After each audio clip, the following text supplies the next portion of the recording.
How do you make your turkey? How do I make it? How do you season it? I gave it some rum. I gave it a drink of rum. And now I put some soy sauce. The soy sauce helps to give it some color, you know, a nice brown color. Mm-hmm. And what kind of rum is it? All oak from Trinidad. Okay. From Trinidad and Tobago. So it's been Trinized. Yeah, now I'm putting some seasoning in the cavity. See?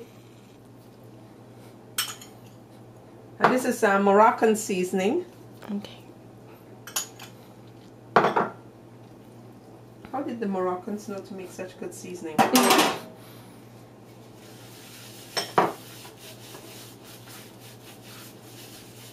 And give it a good rub. And you want to make sure that you're wearing gloves for this because you're sticking your hand all up in the turkey, right, Mom? Yeah. And then you. It's more sanitary. Right. And then your hands aren't that fresh, you know, when you finish. Yeah, you. Kimberly, I think I need some more Moroccan seasoning. Okay. Alright, so I bought this Moroccan seasoning at Home Goods, but you actually, yeah, at Home Goods, but you can find it at TJ Maxx or Home Goods or on Victoria Taylor. I think they have their own website, vgourmet.com. Let's go. Okay, hold on. Is that the one I use? This is the Moroccan seasoning. No, this one. Mom, that's herbs de Provence. Now you have my viewers all confused.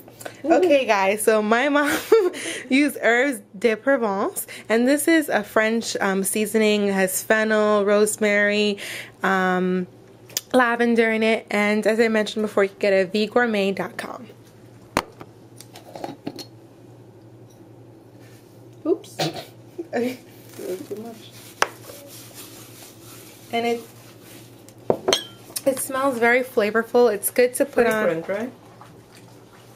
Okay, my mom is correcting me and she's saying that it smells fragrant, but it tastes flavorful because I've tasted it before in my other dishes, and I normally use it when I'm making roasted potatoes or chicken. It's a great seasoning spice. It's excellent, excellent.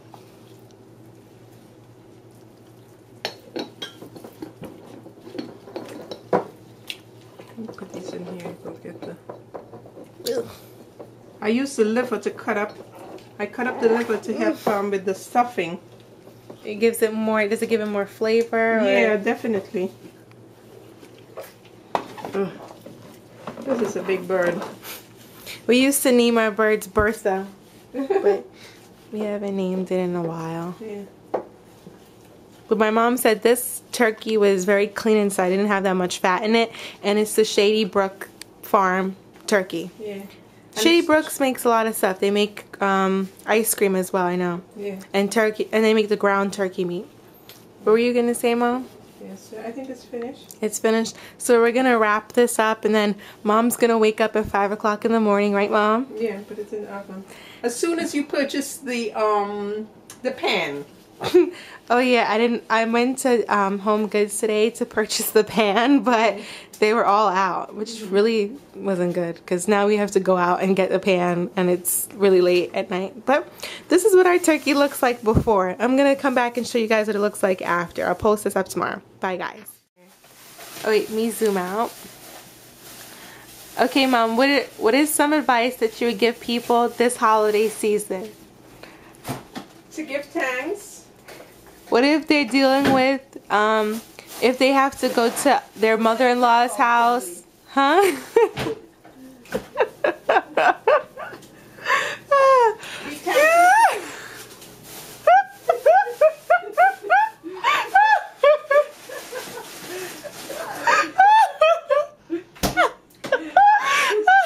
Mom has me laughing so hard. She's just randomly coming up with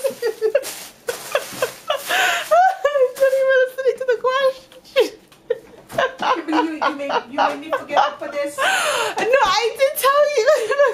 Okay, this is the Trinidadian seasoning, and it's made from Shadow Betty, also known as cilantro, and it has like garlic, and let me come on the other side so I can zoom in on it. Well, Mom has it right there. And as what kind of spices does it have in there, Mom? It has thyme and onions and garlic, shadow benny.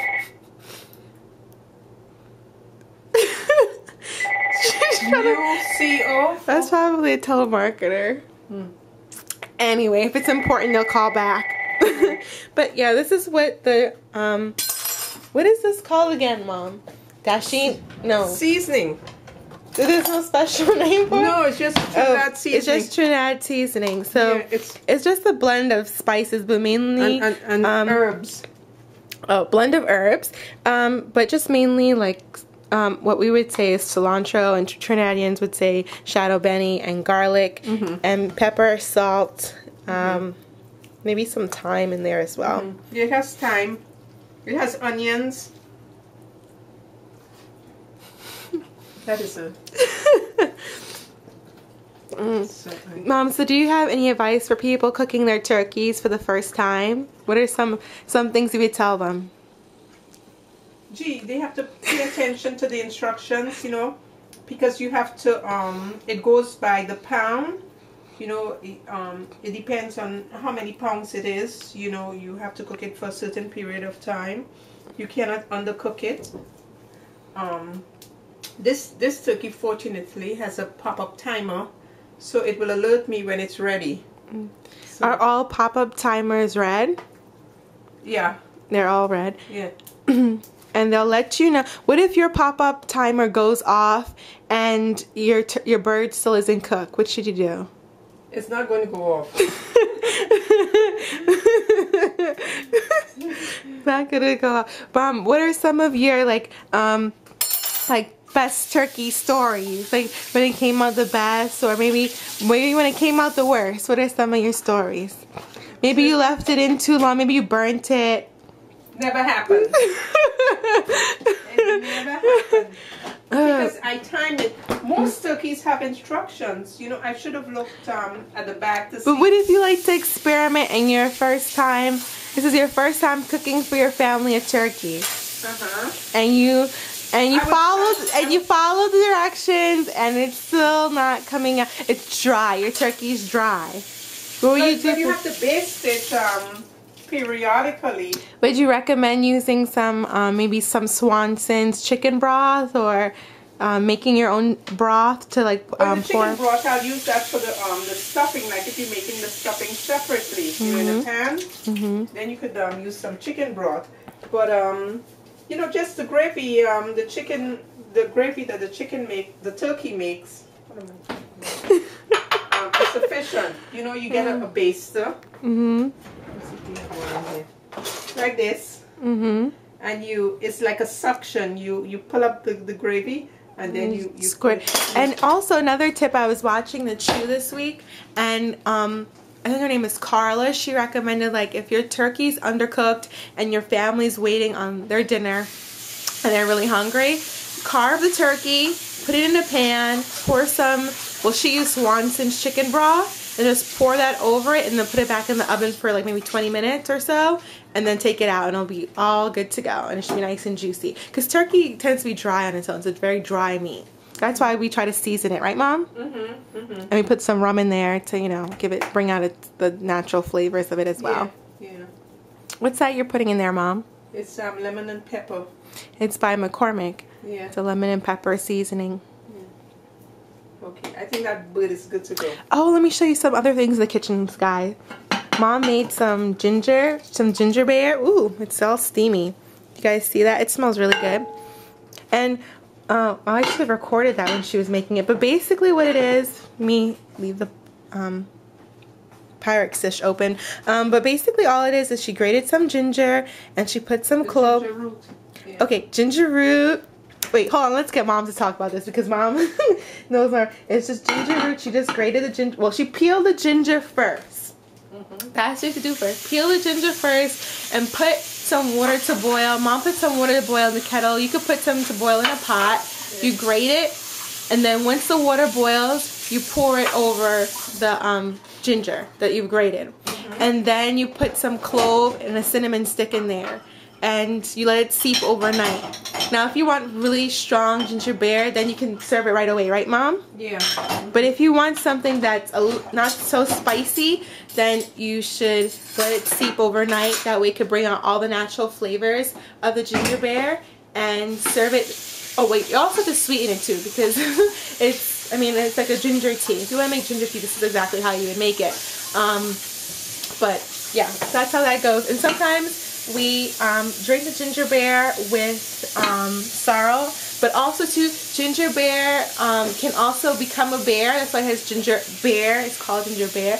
It's because if it's fermented, and it's a fermentation process that has to take place in order for it to turn into a beer. And the same goes with the sorrel that I'm about to show you. Okay. Wine from sorrel. Yeah, Mom. Okay, Mom's gonna tell us about all the different. I don't know. Okay, Mom doesn't know. Okay.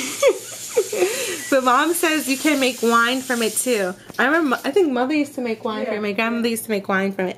But it's hibiscus leaves. And then you boil water first, and then the hibiscus leaves, you can actually get it from this website called savory.com. If you don't have a local like vegetable store, or maybe like a West Indian section in your grocery market, you could probably just go there. And my battery's about to die, but hibiscus leaves, boiling water, cinnamon stick, and a clove. That's all. Bye guys. No more Oreos. Okay? No more. No. I made these spare ribs, and my mom put them back in the oven, and now they're burnt. They are burnt. I spent so long on them, and they taste so nice and juicy before this. And look what happens. And Mom made the gravy. I make this.